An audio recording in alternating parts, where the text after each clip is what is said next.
Magandang umaga sa ating lahat sa panig ng buong mundo.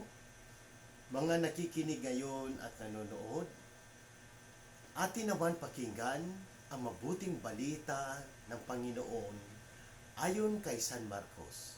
Glory to you, Lord Jesus Christ. Noong panahong iyon, si Jesus ay nagtungo sa sariling bayan kasama ang kanyang mga alagad. Pagdating ng araw ng pamamahinga, nagturo siya sa sinagoga. Nagtaka ang maraming nakarinig sa kanya at nagtanong, saan niya nakuha ang lahat ng iyan? Anong karunungan itong ipinagkaloob sa kanya? Paano siya nakagawa ng mga kababalaghan? Hindi ba ito ang karpenterong anak ni Maria at kapatid nina Santiago, Jose, Judas at Simeon? Dito nakatira ang kanyang mga kapatid na babae, hindi ba? At siya ayaw nilang kilalan.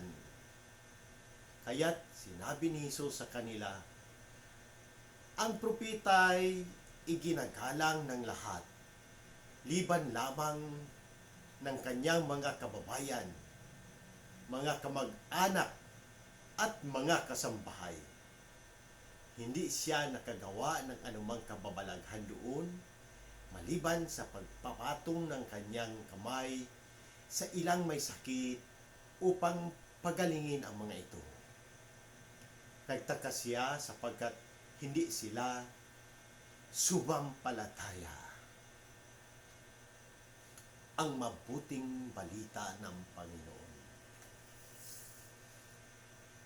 Pagnilayan natin bilang Romano Katoliko.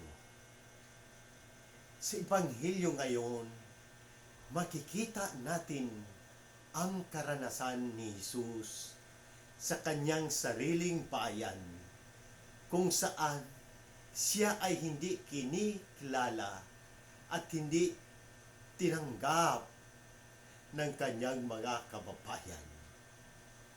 Ang mga tao sa Nazareth, kung saan lumaki si Jesus, ay nagduda sa kanyang mga turo at mga gawing milagroso dahil kilala nila siya bilang isang simpleng karpentero, anak ni Maria, at kapatid ng ilang kilalang tao sa kanilang komunidad. Una, pagkilala kay Jesus. Ang mga tao sa bayan ni Jesus ay hindi matanggap ang kanyang tunay na pagkakilanlan dahil sa kanilang preconceptions. Nakikita natin dito ang kahalagahan ng bukas na kaisipan at puso sa pagtanggap ng mga bagong katuruan at katotohanan, lalo na sa mga bagay na espiritual. Madalas ang ating mga pagkakilala sa isang tao ay nakabase sa ating mga nakaraan at preconceived notion na nagiging hadlang upang makita natin ang kabuuang katotohanan tungkol sa kanila. Pangalawa, ang kahirapan ng pananampalataya. Nakikita natin sa Ebanghelyo na kahit sa harap ng mga milagro at karunungan ni Jesus, marami pa rin ang hindi naniniwala sa Kanya. Ang kawalan ng pananampalataya ng mga tao ay naglilimita sa mga milagro na nagawa ni Jesus sa kanilang lugar. Ito ay nagpapakita na ang pananampalataya ay mahalaga sa pagtanggap ng biyaya at milagro mula sa Diyos. Ang pananampalataya ay nagbibigay daan sa atin upang maranasan ang kapangyarihan at kabutihan ng Diyos sa ating buhay. Pangatlo, ang pagiging propeta sa sariling bayan. Si Jesus mismo ay hindi kinikilala sa kanyang sariling bayan.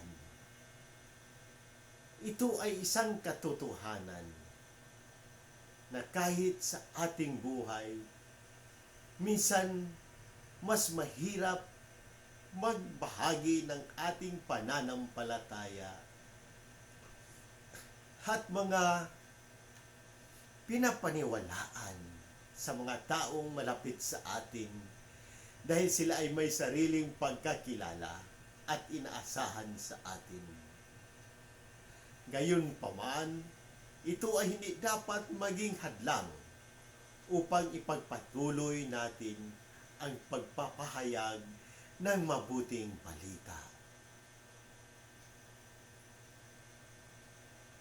Sa pagbukas ng ating puso at isipan, tayo ba ay bukas sa mga bagong katuruan at katotohanan na ipinabaabot sa atin ng Diyos? Handa ba tayong tanggalin ang ating mga preconceptions upang tunay na makilala ang Diyos sa ating buhay? Pananampalataya at pag-asa. Sa kabila ng mga pagdududa at kawalan ng pananampalataya sa ating paligid, paano natin mapapanatili ang ating sariling pananampalataya at pagtiwala sa Diyos? Pagpapahayag ng mabuting balita. Paano natin maaring ibahagi ang ating pananampalataya sa ating mga kamag-anak at kaibigan kahit na minsan ay nahaharap tayo sa pagdududa at hindi pagkilala mula sa kanila? Sa ating pagninilay ngayon, naway maging inspirasyon natin si Jesus sa kanyang patuloy na pagpapahayag ng katotohanan at kabutihan ng Diyos kahit sa harap ng pagdududa at kawalan ng pananampalataya. Naway palaging maging matatag ang ating pananampalataya at maging bukas ang ating puso sa mga bagong katuruan ng Panginoon. Amen. Sa muli, hinihikayat ko ang lahat, Katoliko man o hindi, na magtanong at pagnilayan ang mensahe ng Ebangelyong ito. Kung may mga katanungan kayo tungkol sa pananampalataya, ang ating simbahan o anumang aspeto ng ating buhay, bukas ang aking puso na sagutin ang mga ito. Sama-sama nating pagnilayan at pahalagahan ang habag at pag-ibig ng Diyos na ipinapahayag ni Jesus sa Ebangelyong ito.